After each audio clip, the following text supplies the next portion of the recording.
am here today with Danielle, and she's going to tell us all about what she does today at the Investors in People event in London. Obviously, we're going to talk about accreditation, but lots more exciting stuff, and she's a speaker as well. Hi, nice to meet you, Danielle. Hi, lovely to meet you. I'm glad you could take the time to talk to me before you have your speech. Would you be happy to introduce yourself and what you do, please? Yeah, sure. So I'm Danielle Massey. I'm a talent manager at BAM Nuttall. We're a civil engineering company, and we've been working with Investors in People for over 20 years now. Incredible. And this is our first celebration event, so really delighted to be here. Exciting. And a real privilege to be asked to be a speaker as well. Absolutely. Well, I wanted to ask you a few questions about the accreditation process and how that was for you.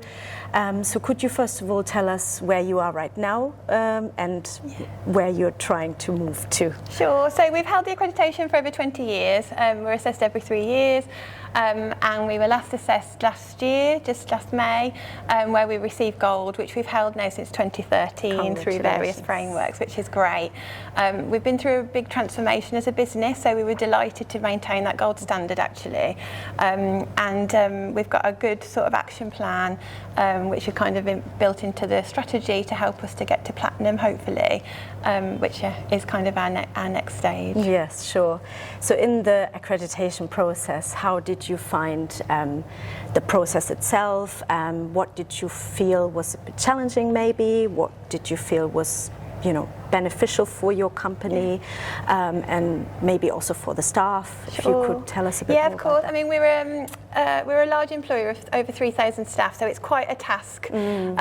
So we have around 100 people interviewed across all levels of the organisation, and sort of right from the ground all the way up. So trying to get time and the availability for those interviews can be difficult. Sure. So it is a huge undertaking, but we get so much value out of it. And for the employees to have the opportunity to kind of speak from the heart, and for us in HR to see that the impact we're having on those people on the ground is what's really valuable, and kind of where we get the value from this accreditation. So it's not easy. We have a team of pretty much our whole team, which is about 7, who are really involved in this, and we have it in the calendar and we know it's coming.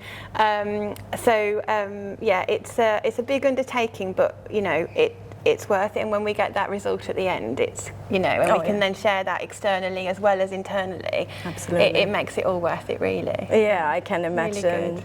And what's the feedback from your staff on the process? So we did a webinar actually this year, which we've not done before, which we kind of put out to the whole business. Obviously not everyone's available to attend, but we had quite a good turnout, just to kind of share why we do it, because it can often feel that we get people involved in these things, but they want to know why, and that's what's in it for me, really. And I guess that's what's important for us to share that. And then we obviously share the result, and they're really delighted.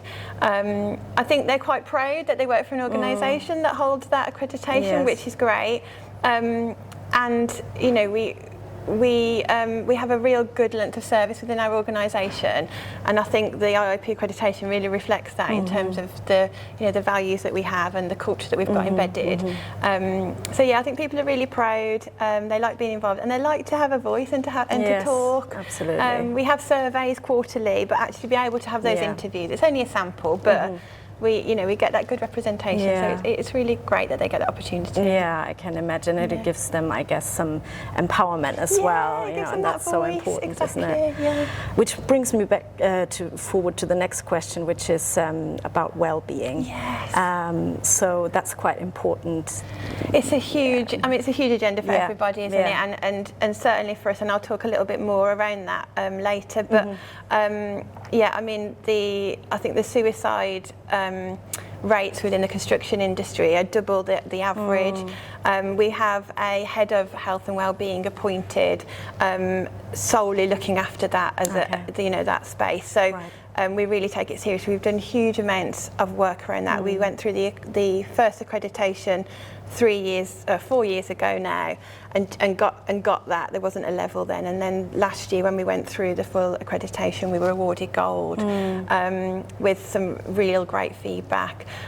We've got mental health champions across the organisation. yeah, there's so much great stuff that I'll talk a little bit more detail about later. Okay, great. But yeah, it's and we actually won the Investors in People award last year for the mental health and wellbeing amazing, congratulations. category, which was great. So yeah, a real accolade for the work that's been done. Okay, great. Well, I guess the only thing I could ask you now is, do you have any further goals to follow, or is it, or are you happy where you are right now? Yeah, I mean, we, as a business, as I said, we're going through a huge transformation. There's lots happening around people and the business generally, but we've got our sights on that platinum, and we weren't a million miles away in our last assessment. And we've got a bit of embedding to do in some of our new processes. But I'm hoping, we're pretty confident. We're not fully 100% sure on how we will be assessed going forward due to transformation, but regardless of that platinum is kind of there for us, and we're on that road to get that, hopefully. So yeah, watch this space. Yeah, watch this space. Thank you so much for your time. Thank you. And I look forward to hearing your speech later. Lovely. Thank you so much. Thank you.